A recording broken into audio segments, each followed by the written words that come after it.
Yo, I'm Easy Gunner and I gun you down easy, and today I'm going to be bringing you some War Thunder gameplay footage straight out the box on the PlayStation 4 delivered to you on YouTube. War Thunder is a free-to-play game on the PlayStation 4 and the PC. It is the perfect middle ground between the fun arcade feel of Battlefield 4 and the epic realism of Arma 3.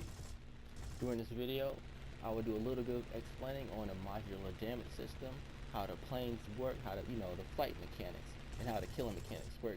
And I'm about to have an example come up real short here. Now, as you can see, I'm going to shoot this guy, and he crashes. In Battlefield, they'll bullshit you. You don't get credit for that kill. After you shoot him and then he crashes, you don't get credit for that.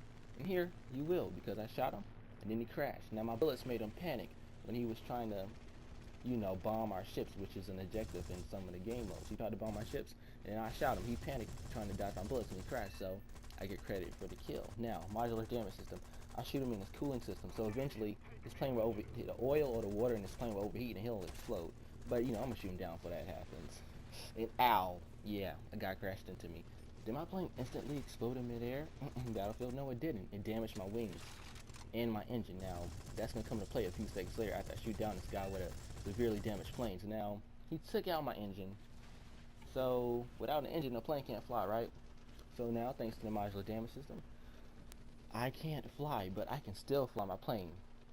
A little bit, because he took out my wings too, so I don't really have that much control. But I'm still flying my plane right here, and so I made a soft landing.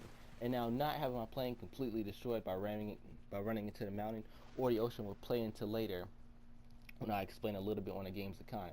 But for right now, I'm about to switch it up and play with my Spitfire Mark IIA, which ironically is what the guy shot at me. Let me go back to a little bit of the modular damage system. When your wings are damaged, depending on when they're or where they're damaged, you can lose lift if there's a gigantic hole in your wing. If you hurt your flaps, you won't be able to turn as tight. If they damage your engine, you won't be able to fly as fast. And if they completely destroy your engine, as you see right there, you will eventually drop out of the sky. Not just instantly ploop, fall out the sky like a rock, but realistic, you'll have to like glide. Sometimes you can glide back to your airfield, sometimes you're just screwed like me and you gotta make a water landing. Now the Spitfire Mark IIA does not have cannons. It has 7.7mm rounds, just like it does in real life. Now in real life, AK rounds against metal, not a very good idea, it doesn't really do too much. So that's why sometimes it takes me a while to kill people with this flame. And I usually have to kill him. I can't just outright boom, boom, boom, boom, boom, destroy him. I usually have to like damage critical parts, like his left wing, and cause him to crash. Like I damaged his elevator in his left wing, so now he can't control whether he goes up and down too much because I damaged his elevator, and I damaged his left wing. So now he's gonna try and turn, but he forgot to account for the fact his wings are damaged. He can't turn as tight as he used to, and bang, he crashed into the mountain. That was a dangerous turn. I could have crashed into the mountain too, but flying a Spitfire, it's a turn fighter. It's very good at turning, so I know it's like, yeah, I'll probably make it out of this alive. He would have made it out alive too, but he had a damaged wing, and he didn't compensate for it. Another part of realism which adds fun to the game. Look at this. Here I go coming in with the assist to help out my teammate. Please, help out your teammates. Speaking of teammates, this game has a squad join system, which is easy. You just send them an invite, bang, they join your squad, and you can go into matches together. And it's a free-to-play game and it launched with it. Battlefield, 6 months in, you get a squad join feature that's in beta. The fuck? You get a feature of a game that's in beta? Really? Really, Battlefield? But whatever. I'm not going to take shots at Battlefield for that right now, because I'm going to keep talking about War Thunder. And as you can see, this Yak 7B is taking a lot of shots on my 7.7mm rounds. It's a Russian plane. Russians, they hard. They kind of hard, but I'm going to get him eventually. I'm damaging his left wing, so he can't turn as much. I'm just crippling him. And eventually, I'll shoot him down. Now, a little bit on the planes that you can pick. That's your Russian plane. Russian planes, they usually have like big guns and stuff. Now, but I normally play with the British planes, and the British planes, they don't usually come with cannons. They usually come with these small assault rifle rounds. But other planes, such as my teammate who's shooting behind me, is firing some cannon rounds, and boom, fuck this wing right up. He doesn't have to damage him because he has those heavy cannons which can just completely destroy a plane. So you gotta use strategy and play to your plane. Like I play to my plane, as in the fact that the Spitfire is a turn fighter, so therefore I will usually turn and I can stay behind somebody for days, which is good. You need to stay behind somebody for days in order to kill him with the 7.7mm. So I'm playing to my plane. Other people, they have these big, gigantic, large cannons, which the planes had in real life. So they could just come in, you know, they come in, they dive, they hit them with that 45mm, boom, plane destroyed.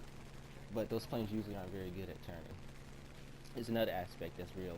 Two planes crash into each other, they're damaged. They don't just instantly blow up. Like, I'm still flying this plane. Like, I'm not gonna fly for it very long. I'm gonna eventually crash because I don't have a wing.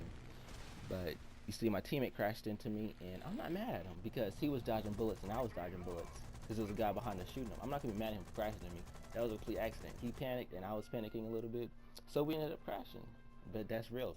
In real life, if two planes crash, don't they both get damaged? Yeah. Sometimes they fly off and sometimes they crash into the ocean. But that's just a realistic factor, which adds more fun and more danger to the game. Whenever somebody's helping you shoot down somebody, you got to make sure you don't run into each other, and you got to help each other line up the shots. Another aspect of teamwork in here. Like, this game is realistic to the point where it's fun, but it's not too realistic to the point where it's not fun.